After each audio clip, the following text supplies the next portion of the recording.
அன்பியும் YouTube இல்லந்தோறும் இறைசாட்சி, உள்ளந்தோறும் மகிழ்ச்சி. வெறுமையாய் என்னிடம் திரும்பி வருவதில்லை. ஆண்டவரே, உமது தேவ வார்த்தை உயிருள்ளது, ஆற்றல் மிக்கது. ஒரே ஒரு சொல் வெறுமையாய் போகாது. எந்த ஆற்றலுடன் அது அனுப்பப்பட்டதோ அதே ஆற்றலை செயல்படுத்தி திரும்பி வருகிறது. இறையாதே, அமைதியாயிரு, புயல் அடங்கியது, பெரும் காற்று நின்றது. விரும்புகிறேன், குணமாக, தொழுநோய் சுகமானது. சாத்தானே அப்பாலே போ, சாத்தான் வெளியேறியது. உன் பாவங்கள் மன்னிக்கப்பட்டன, மன்னிப்பு கிடைத்தது. எழுந்து படுக்கையை தூக்கி கொண்டு செல்.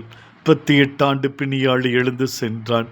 சிலோவாம் குளத்தில் போய் கழுவினான், சுகம் பெற்றான். லாசரே வெளியே வா. இறந்த லாசர் உயிரோடு வெளியே வந்தான். தலித்தாக்கும் சிறுமி உயிரோடு எழுந்தாள். ஆண்டவரே, ஒவ்வொரு சொல்லுக்கும் உயிர் இருந்தது. அது உயிரை கொடுத்தது. அது வெறுமையாய் திரும்பியதில்லை. அந்த சொல்லுக்காக 3 நாட்கள் பசி தாகம் மறந்து காத்திருந்த மக்கள் அநேகம். ஆண்டவரே, நீர் எங்கு சென்றாலும் அது வார்த்தையை கேட்ட பின் நீர் போகும் முன்பே காத்திருந்தது மக்கள் கூட்டம்.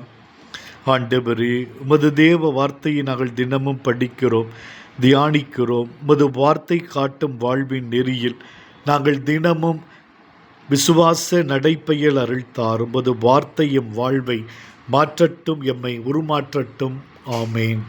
இந்த அன்பியம் யூடியூப் சேனலை நீங்கள் ஷேர் பண்ணுங்க, சப்ஸ்கிரைப் பண்ணுங்க, லைக் பண்ணுங்க. Wish you all the best.